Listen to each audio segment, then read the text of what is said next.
A guerra entre Israel e Hamas completa 100 dias hoje e o fim do conflito continua incerto. Em todo o mundo cresce a pressão pelo fim dos ataques à faixa de Gaza. Mas o governo israelense promete lutar até o fim para aniquilar o grupo terrorista que domina o território palestino.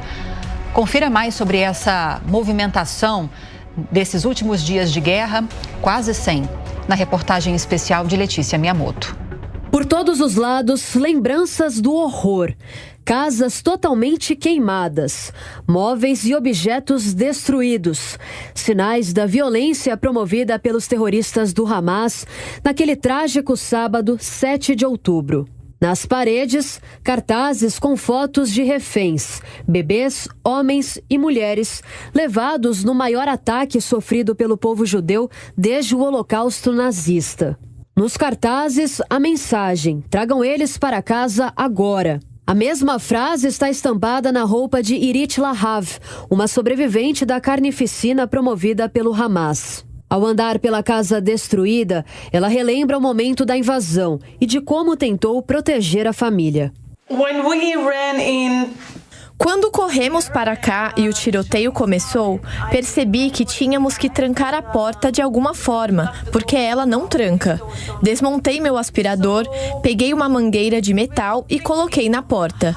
Isso impediu que ela abrisse. Então, amarrei a maçaneta com um cordão ao batente para reforçar. Eles tentaram arrombar, gritando bem alto em árabe e batendo na porta, gritando, gritando e gritando, mas não conseguiram abrir. Quando revê o rastro de depredação e medo deixados pelos terroristas, a israelense faz uma reflexão. Acho que nenhum ser humano deveria enfrentar esse tipo de situação, em que um terrorista, um inimigo invadindo a casa de alguém, acorda e é sequestrado brutalmente, matando, torturando, fazendo todas essas coisas terríveis. Não acho que nenhum ser humano deva enfrentar esse tipo de medo e essas atrocidades.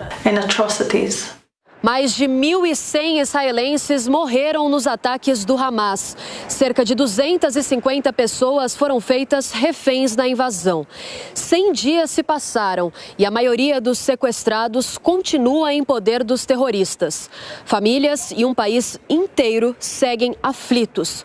Não sabem se verão filhos, maridos, mulheres e amigos de volta. Mesmo com todo o horror vivido e a promessa de destruir o Hamas, Israel sofre pressões para recuar na ofensiva na faixa de Gaza. Em várias partes do mundo, manifestantes pediram o fim dos ataques neste final de semana. Com cartazes contra o primeiro-ministro israelense Benjamin Netanyahu, um grupo marchou em Londres para pedir pela libertação dos palestinos e cessar-fogo imediato. Sem esperança no fim da guerra, palestinos tentam retomar a vida em Gaza, mas pouco sobrou para recomeçar, como conta a jovem Diala Hamed. Voltamos para nossas casas, que foram completamente destruídas pela ocupação e que não são mais adequadas para viver. Não há água ou eletricidade, sem qualquer condição de morar. Mas, apesar dos apelos humanitários e pressões internacionais, Israel mantém os ataques ao Hamas e não dá sinais de que vá retroceder. O chefe das forças de defesa do país, Herzi Halevi, disse que apenas o aumento da ação militar e não um cessar-fogo vai permitir o resgate dos reféns. Para Karina Calandrin, doutora em Relações Internacionais e colaboradora do Instituto Brasil-Israel, o conflito está longe do fim. Isso depende muito se Israel vai ceder às pressões internacionais que têm crescido bastante nas últimas semanas por conta do desastre humanitário na faixa de Gaza. Mas considerando os objetivos anunciados pelo governo de Israel com a operação, que seria então a destruição do Hamas, ou então pelo menos a destruição do braço armado do Hamas, ainda está longe de ser alcançado esse objetivo. Então a guerra ainda deve continuar. A especialista, no entanto, é cética em relação à promessa de Israel de aniquilar o Hamas por completo. Isso porque o Hamas ele não representa apenas um exército, né? Ele representa também uma ideologia, uma ideia, uma visão de mundo. Então, mesmo que os líderes consigam ser achados, né, e consigam ser presos ou exterminados, outros líderes podem surgir, né? E talvez o grupo Hamas não exista mais, mas um outro grupo muito parecido pode surgir a partir dessa operação atual. Então é muito difícil pensar em exterminar um grupo como esse, pensando que as bases, né, a razão por que um grupo desse existe, a razão ainda está presente, né? Então é difícil pensar numa destruição completa. Karina Calandrin lembra ainda que a pressão sobre o governo do premier Benjamin Netanyahu também é grande entre os israelenses. Já passados 100 dias da guerra, os reféns ainda estão, ainda tem mais de 100 reféns na faixa de Gaza e há uma pressão muito grande das famílias desses reféns e também de outros membros da sociedade israelense para que o governo os resgate. E a impressão que eles têm é que o governo não está fazendo o suficiente para que essas pessoas retornem para casa. Então aumenta a pressão interna, a popularidade do Netanyahu diminui.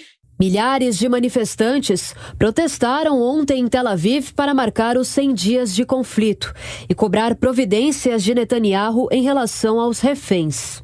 Em discurso, o primeiro-ministro reagiu às pressões internas e externas. Chamou de hipócrita a acusação de genocídio contra o país apresentada ao Tribunal da ONU em Haia e garantiu mais uma vez que a guerra vai continuar até a eliminação do Hamas. Hoje chegamos a 100 dias de guerra. 100 dias da terrível data em que os nossos cidadãos foram massacrados e sequestrados. Continuaremos a guerra até o final, até a vitória total, até alcançarmos todos os nossos objetivos: a eliminação do Hamas, o retorno de todos os nossos reféns e uma promessa de que Gaza nunca mais representará uma ameaça para Israel. Restauraremos tanto a segurança no sul como no norte.